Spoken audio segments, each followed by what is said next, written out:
Return filing को लेकर के। अधिकांश लोगों ने इनकम टैक्स रिटर्न फाइल कर लिया है, अच्छे खासे आंकड़े भी यहाँ पर आ गए हैं, लेकिन आप में से कई लोग होंगे जिन्होंने इनकम टैक्स रिटर्न फाइल करना भूल गए होंगे, या फिर फाइल करने के बाद अचानक से याद आया होगा कि अरे ये तो गलती हो गई, हम तो ऐसा नहीं दिखा पाए, यहाँ नहीं क्लेम कर पाए, कुछ गलत जानकारी दे दी। तो अब आपके पास रास्ता क्या है?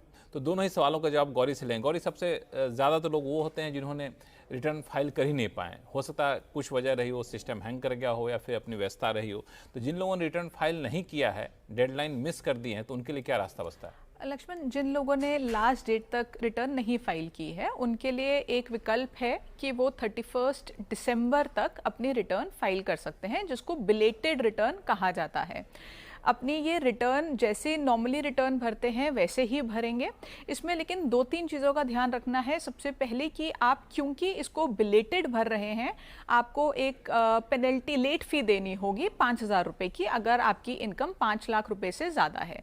अगर आपकी इनकम 5 लाख रुपए से कम है तो 1,000 रुपये की आपको लेट फ़ी देनी होगी। इसी के साथ साथ अगर आपका टैक्स पेबल बनता था और उसमें आपका इंटरेस्ट लगता है, 3 सेक्शन होते हैं इंटरेस्ट के, एक 234B, एक 234C, जिसका इंटरेस्ट तो आपका वैसे भी लग रहा था अगर आपका टैक्स पेबल था, और रिटर्न टाइम से ना फाइल करने की वजह से 234A का भी इंटरेस्ट लग जाएगा। और ये डिपेंड करता है आपका टैक्स पेबल कितना है, क्योंकि ये उसके ऊपर लगता है। तो आपको ये इंटरेस्ट भी देना होगा, साथ में लेट फी भी देनी होगी। और सबसे बड़े जो 2 नुकसान हैं वो ये हैं कि अगर आप इसको मैं क्लैरिटी दे दूं दर्शकों को कि जी लेट फी देनी होगी। लेट फी अभी से लेके दिसंबर तक कभी भी आप करेंगे तो लेट फी एक ही लगेगी। एक ही लगेगी। अब 5,000 या एक ही लगती है, बिल्कुल। अच्छा, दूसरा इंटरेस्ट जो है जितना डिले करेंगे इंटरेस्ट उतना बढ़ता जाएगा, क्योंकि इंटरेस्ट पर मंथ बेसिस पे लगता है। आपने एक भी दिन जिस महीने का आपने शुरू कर दिया, जैसे आपने 1 नवंबर में अगर फाइल की है तो नवंबर का पूरा इंटरेस्ट लग जाएगा। अच्छा, हाँ, दूसरी चीज आप क्या कहते हैं, कुछ नुकसान 2 नुकसान है जो बड़े नुकसान है। पहला ये कि अगर आप बिलेटेड रिटर्न फाइल कर रहे हैं तो उस केस में जो न्यू और ओल्ड रिजीम में आप हर साल स्विच कर सकते हैं, स्पेशली जो नॉन बिजनेस वाले हैं उनको वो ऑप्शन नहीं मिलेगा। आपको by default new regime he choose करनी होगी। हालांकि ज़्यादातर लोग अब न्यू रिजीम में जा रहे हैं तो हो सकता है ज़्यादा दिक्कत ना आए। लेकिन अगर आपके कोई लॉसेस हैं जो आप कैरी फॉरवर्ड कर रहे हैं, जैसे कि पिछले साल आपका कैपिटल गेन लॉस था, लॉन्ग टर्म, शॉर्ट टर्म, या आपने कोई एसेट ऐसा बेचा जिसमें आपको लॉस हुआ या बिजनेस में लॉस हुआ, तो वो लॉसेस आप कैरी फॉरवर्ड कर सकते हैं अगले 8 साल तक। वो कैरी फॉरवर्ड ऑफ लॉस आप नहीं कर पाएंगे अगर आपने बिलेटेड रिटर्न फाइल की है। तो जिन लोगों के लॉसेस होते हैं और कैरी फॉरवर्ड करते हैं उनके लिए समय पे रिटर्न भरना बहुत ज़रूरी है। बाकी जो लोग हैं वो बिलेटेड रिटर्न फाइल कर सकते हैं। तो मतलब ये बिलेटेड रिटर्न फाइल भी करेंगे तो ये जो 2 नुकसान आपने बताया उसकी भरपाई आपकी नहीं हो पाएगी, वो तो आपको झेलना ही पड़ेगा, इसमें कोई रास्ता आपके पास है नहीं। लेकिन एक चीज़ और है गौरी, कि रिटर्न फाइल करने के बाद कई बार लोगों को मैसेज आते हैं तो लोग बड़ा डर जाते हैं। तो उस पर मैं आपसे सवाल पूछूंगा आगे चलकर शो में, लेकिन इस बीच कई सारे फ़ोन कॉल्स आ गए, उनसे हम लोग बातचीत कर लेते हैं। सबसे पहले चलते हैं, विवेक गरुड़ साहब हैं पुणे से। विवेक साहब नमस्कार। अच्छा जी नमस्कार, और गौरी मैडम भी नमस्कार। मेरा सवाल 54F सेक्शन है, जो कि इक्विटी रिडीम करने के बाद उसको प्रॉपर्टी में इन्वेस्ट किया तो उसको मिलता है, हाँ? तो डेट फंड के लिए भी एप्लीकेबल है क्या, पूछना था।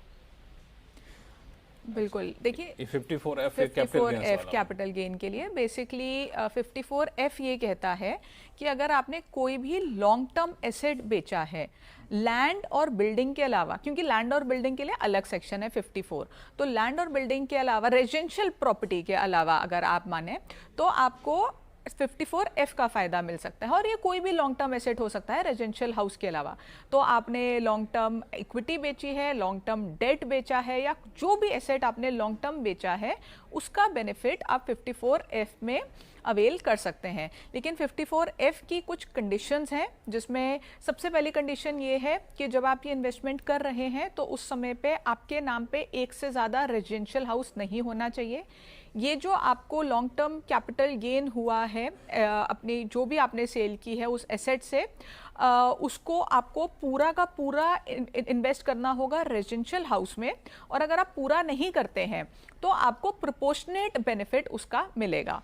और इसी के साथ साथ आपको उसको होल्ड करना होता है प्रॉपर्टी को, और अगर आप समय से नहीं इन्वेस्ट करते, यानी कि 2 साल के अंदर अंदर अगर आप परचेज नहीं करते, या 3 साल में कंस्ट्रक्ट नहीं करते, या 1 साल पहले आपने परचेज नहीं किया है, तो कैपिटल गेन अकाउंट स्कीम में आपको पैसे को जमा करना होता है, और जब आपको ज़रूरत हो और आप एक्चुअली अपने घर में निवेश करें तब आप उससे रिडीम कर सकते हैं। तो ये कंडीशंस अगर आप फुलफिल करते हैं तो डेट में भी अगर आपको लॉन्ग टर्म कैपिटल गेन है, आप 54F का फायदा ले पाएंगे। चलिए, उम्मीद करता हूं विवेक जी कि आपकी उलझन दूर हो गई होगी। फिर भी कोई उलझन हो तो आप हमें लिखिएगा tax@moneycontrol.com पे। इस बीच एक सवाल सिलवासा से आया है मनोज जी का। मनोज जी नमस्कार। नमस्कार सर, बताएं क्या उलझन आपकी। गौरी जी हैं। My query is regarding LTCG received for compulsory acquisition of non agriculture land for year 2015।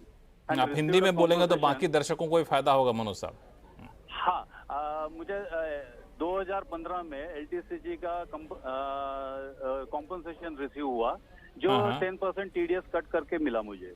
ठीक है। मैंने ITR 2 का भी फाइनेंशियल ईयर 2015-16 में ITR 2 CA से मैंने फाइल करवाया, लेकिन मुझे सेम लैंड के ऊपर मुझे ये साल में भी एक एडिशनल कॉम्पनसेशन मिला है, और ये इसमें अभी मेरा TDS कुछ भी कटा नहीं है।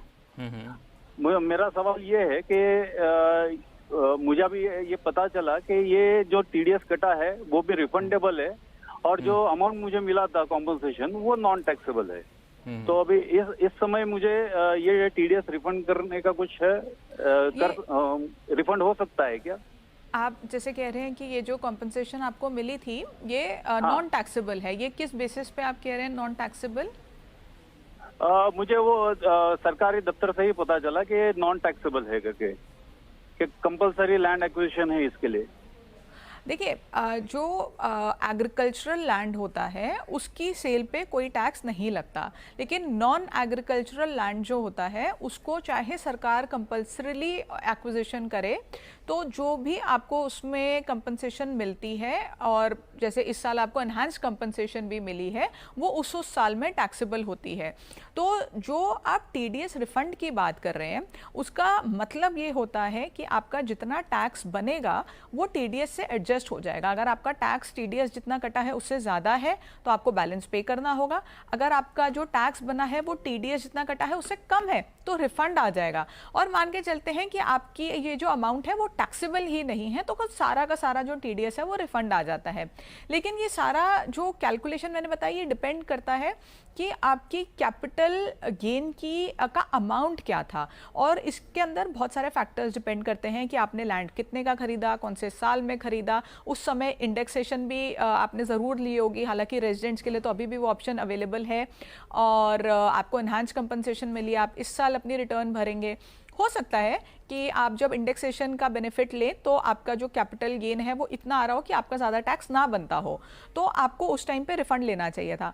अब हम बात कर रहे हैं 2015-16 की, रिटर्न शायद गलत गई है जितना मैं समझ पाई हूँ। अगर आपके हिसाब से टैक्स नहीं बनता था और आपने टैक्स दिया है, TDS का रिफंड भी नहीं लिया, तो अब अनफॉर्चुनेटली इसका कोई सल्यूशन नहीं है, क्योंकि एक तो आपको जिस साल की ये ट्रांजैक्शन होती है उसी साल में रिपोर्ट करना होता है। ज़्यादा से ज़्यादा आप रिटर्न को रिवाइज कर सकते हैं टाइमलाइन तक जो आपको दी जाती है। उसके बाद एक मैक्सिमम जो आपके पास विकल्प था वो था सेक्शन 119 का एक कॉन्डोनेशन होता है जो डिपार्टमेंट के पास हम फाइल करते हैं, लेकिन उसके लिए भी 6 साल का समय होता है। आपके केस में वो भी समय निकल चुका है और वो एक्सट्रीम केसेस में सरकार अलाउ करती है। अनफॉर्चुनेटली उस साल का अब रिफंड आप नहीं ले पाएंगे। इस साल की जो रिटर्न है आप उसको अगर ठीक से भरेंगे तो हो सकता है इस साल आपका टैक्स थोड़ा सा बच जाए। तो मनोज जी, आप पिछला वाला रिफंड यहाँ पर नहीं ले पाएंगे, लेकिन इतने साल तक आपने रिफंड क्लेम नहीं किया, कुछ खास वजह? नहीं, मुझे एक्चुअली पता नहीं था, और CA ने भी जो कॉम्पनसेशन था वो अदर सोर्स ऑफ इनकम में बताया, इसके लिए वो रिफ्लेक्ट नहीं हुआ।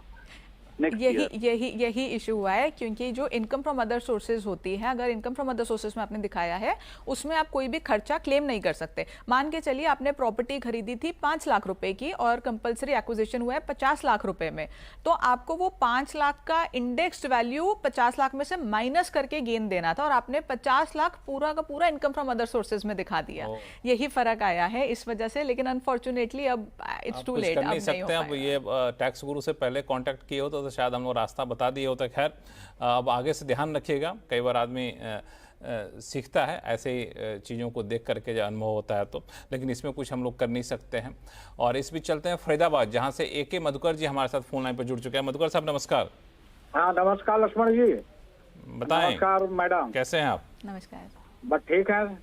एक हमारा क्वेश्चन है, हाँ बताइए। कैपिटल गेन रिगार्डिंग ऐसा है कि गवर्नमेंट ने जो 12 लाख का कैप दिया है कि नो टैक्स रहेगा, हाँ तो अगर कैपिटल गेन उस पर होता है, कैपिटल गेन, तो क्या वो 12 लाख के कैप के अंदर आएगा? पहला क्वेश्चन ये है हमारा। ठीक है, बहुत सारे लोगों के सवाल है, इस सवाल का जवाब ले लेते हैं, फिर अगर कोई सवाल हो तो पूछिएगा। गौरी देखिए, इसमें दो चीज़ें हैं। सबसे पहले जो सबको कन्फ्यूजन रहती है, और ये काफ़ी समय से चलती आ रही है, कई सालों से चलती आ रही है, कि जो पहले 7 लाख का बोलते थे 7 लाख तक टैक्स नहीं है, 12 लाख तक नहीं है, तो हमें ये समझना है कि अगर हमारी इनकम 12 लाख के नीचे है तो कोई टैक्स नहीं देना, टैक्स बनेगा, सरकार माफ कर देगी। उसके ऊपर जाएंगे तो आपका स्लैब 4 लाख से शुरू हो जाएगा। और जहाँ तक बात है आपकी जो स्पेशल रेट ऑफ इनकम की, यानी कि जो लॉन्ग टर्म कैपिटल गेन या short term capital gain equity से आपको होता है या प्रॉपर्टी से होता है, जिनकी कैलकुलेशन एक स्पेशल रेट पे होती है, स्लैब पे नहीं जाती, उसमें आपको ये रिबेट का फ़ायदा नहीं मिलेगा। और ये फाइनेंस मिनिस्टर ने अपनी स्पीच में भी बड़ी क्लियरली कहा था। तो अगर आपकी जो भी long term short term capital gain की इनकम है वो अगर 12 लाख से कम भी है तो भी आपको स्पेशल रेट के ऊपर टैक्स देना होगा। इसमें सिर्फ एक फ़ायदा आपको हो सकता है कि अगर हम माने कि आपकी कोई भी और इनकम नहीं है, तो जो बेसिक एग्जेम्पशन लिमिट होती है, जैसे कि 4 लाख तक की अभी बेसिक एग्जेम्पशन लिमिट है, और आपकी मान के चलिए कोई भी और इनकम नहीं है, तो 4 लाख तक का बेनिफिट आपको मिल जाएगा, उसके ऊपर सारा आपको टैक्स देना होगा। तो आप ये अगर स्पेशल रेट ऑफ इनकम की आप बात करते हैं तो ये जो 12 लाख की फिगर है इसको भूल जाइए, ये आपके लिए मायने नहीं रखती है। नहीं, मतलब थोड़ा सा और बाकी दर्शकों के लिए स्पष्ट कर दूं कि किसी की आमदनी 8 लाख रुपए टैक्सेबल इनकम और किसी के पास 5 लाख रुपए का 8 लाख के अलावा 5 लाख का कैपिटल गेन्स हुआ है, तो वो 12 लाख में नहीं इंक्लूड होगा वो। नहीं, तो जो पहले 8 लाख की इनकम है, नॉर्मल इनकम है, मान के चलिए FD का इंटरेस्ट आ रहा है या सैलरी आ रही है, उसके ऊपर कोई टैक्स नहीं बनेगा। लेकिन उस 5 लाख पे लगेगा, 5 लाख के ऊपर अलग से लगेगा 12.5%, 15%, 20%, जो भी आपका। 12 लाख का बड़ा झोल है वो तो, बहुत ज्यादा झोल है। तो ऐसे 12 लाख सुन के सिर्फ उस पर मत जाइएगा, उसकी बारीकियों को जरूर समझिएगा। लेकिन मधुकर जी, और कोई सवाल? हमारा सैलरी इनकम अगर 12 लाख के अंडर में है तो उसके ऊपर कोई टैक्स नहीं, लेकिन हम कैपिटल गेन में स्पेशल रेट से जो दे रहे हैं, क्या वो 12 लाख के अंदर में इंक्लूड होगा या नहीं? नहीं, वो 12 लाख अलग कंसिडर होगा, अलग देखेंगे। जो आपकी सैलरी है 12 लाख के कम के नीचे है, कोई टैक्स नहीं लगेगा। और जितना भी आपका कैपिटल गेन है उसको अलग से कैलकुलेट करिए, 12.5%, 15-20%, जिस पे भी वो आता है, और उसके ऊपर आपको टैक्स देना होगा। चलिए, तो बहुत साफ है, इसमें कोई कंफ्यूजन होना नहीं चाहिए। क्यों मधुकर जी, और कोई सवाल इसके अलावा? हाँ हेलो, हाँ, इसके अलावा और कोई सवाल? हाँ, दूसरा सवाल ये है कि गोल्ड ETF जो हम लोगों ने खरीदा, तो जब हमने डीमैट प्रोवाइडर से हमने डिटेल लिया तो शॉर्ट टर्म कैपिटल गेन अलग दिया और लॉन्ग टर्म कैपिटल गेन अलग दिया, लेकिन जो गोल्ड ETF का उसका थर्ड कॉलम से अलग दिया। तो हमारा पॉइंट ये है कि जो गोल्ड ETF से शॉर्ट टर्म है वो टोटल इनकम में आएगा या नहीं, लॉन्ग टर्म है तो वो 12.5% से कंसिडर होगा, ये पॉइंट है। बिल्कुल। तो जैसे आपने ETFs की बात की, ETFs जो आपके इक्विटी ETFs हैं वो आपका 12 महीने का होल्डिंग पीरियड देखेंगे, 12 महीने के ऊपर जाएंगे लॉन्ग टर्म हो जाएगा, 12 महीने के नीचे शॉर्ट टर्म हो जाएगा। जो आपने लॉन्ग टर्म करेंगे तो 12.5% का आपको उस पर टैक्स देना होगा। गोल्ड ETF जो है, क्योंकि वो इक्विटी नहीं है, वो एक तरह से डेट माना जाता है, तो उसमें जो होल्डिंग पीरियड आप 2 साल का देखेंगे। अभी आपने देखा होगा पीछे जो इंडेक्सेशन का बेनिफिट है वो हटा दिया गया है, तो उस केस में आपका जितना भी गेन होता है अगर वो शॉर्ट टर्म है तो स्लैब रेट पे जाएगा, यानी कि अगर आप 30% स्लैब पे फॉल करते हैं तो 30% टैक्स देना होगा, या आप जिस भी स्लैब में फॉल करते हैं उतना टैक्स आपको देना होगा। और जो लॉन्ग टर्म ETFs है आपके गोल्ड वाले, तो उसके ऊपर आपको 12.5% देना होगा और उसके अंदर आपको कोई भी इंडेक्सेशन का बेनिफिट नहीं मिलेगा।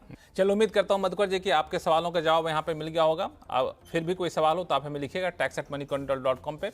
और फिलहाल वक्त है छोटे से ब्रेक का। ब्रेक के बाद बताएंगे कि अगर रिटर्न फाइल करने के बाद आपको इनकम टैक्स डिपार्टमेंट से अगर कोई मैसेज आया है या फिर ईमेल आया है तो घबराने की बिल्कुल भी जरूरत नहीं है। आखिर क्यों, बताएंगे छोटे से ब्रेक के बाद।